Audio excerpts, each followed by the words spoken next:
1 Samuel chapter 25, the death of Samuel, verse 1.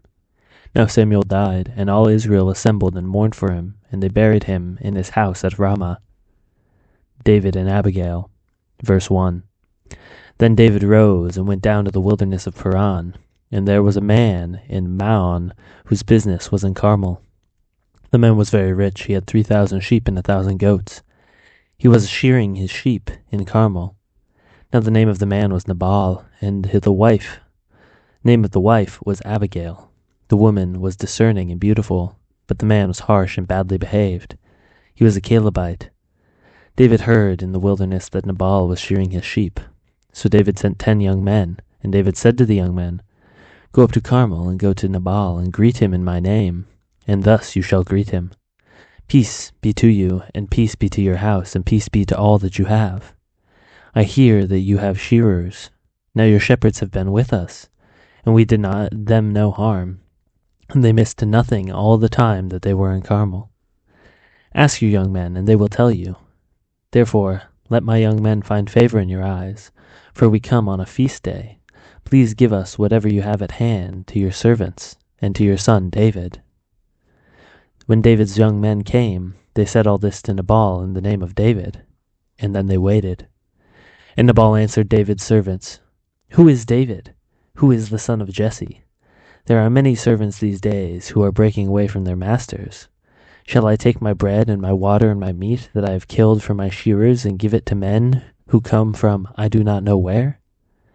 So David's young men turned away and came back and told him all this. And David said to his men, "Every man strap on your sword." And every man of them strapped on his sword.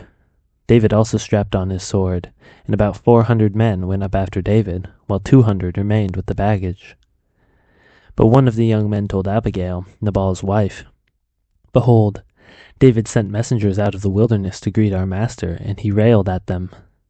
Yet the men were very good to us, and we suffered no harm, and we did not miss anything when we were in the fields as long as we went with them.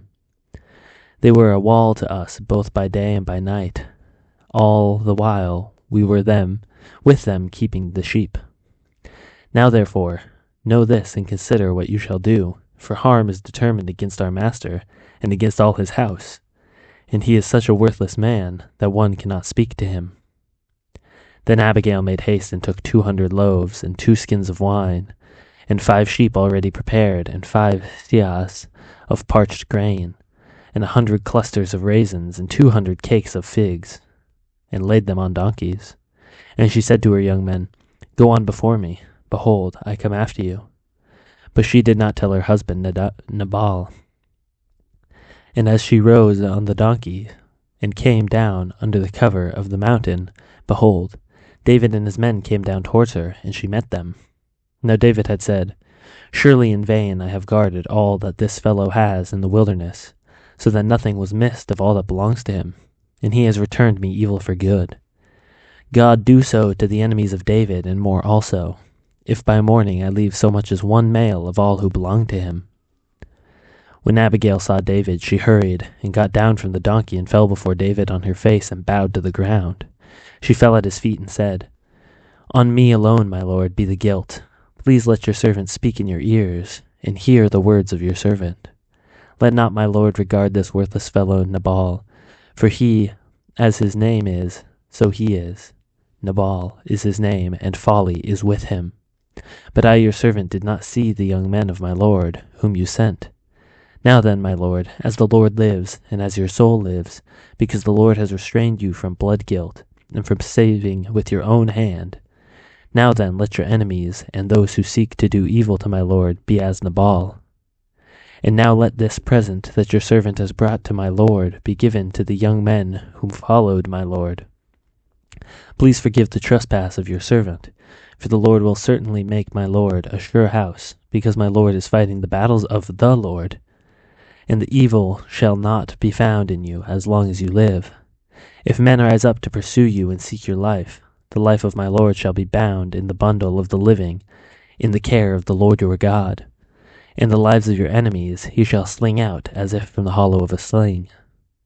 And when the Lord has done to my lord according to all the good that he has spoken concerning you, and has appointed you prince over Israel, My lord shall have no cause of grief or pangs of conscience for having shed blood without cause, or for my lord working salvation himself. And when the Lord has dealt well with my lord, then remember your servant." David said to Abigail, "Blessed be the Lord, the God of Israel, who sent you this day to meet me. Blessed be your discretion, and blessed be you, who have kept me this day from blood guilt and from working salvation with my own hand. For as surely as the Lord, the God of Israel, lives, who has restrained me from hurting you, unless you had hurried and come to meet me, truly by morning there had not been left to Nabal as much as one male." Then David received from her hand what she had brought him, and he said to her, "Go up in peace to your house. See, I have obeyed your voice, and I have granted your petition." And Abigail came to Nabal, and behold, he was holding a feast in his house, like a feast of a king, and Nabal's heart was merry within him, for he was very drunk. So she told him nothing until the morning light. In the morning, when the wine had gone out of Nabal, his wife told him these things, his heart died within him, and he became as a stone. And about 10 days later the Lord struck Nabal, and he died.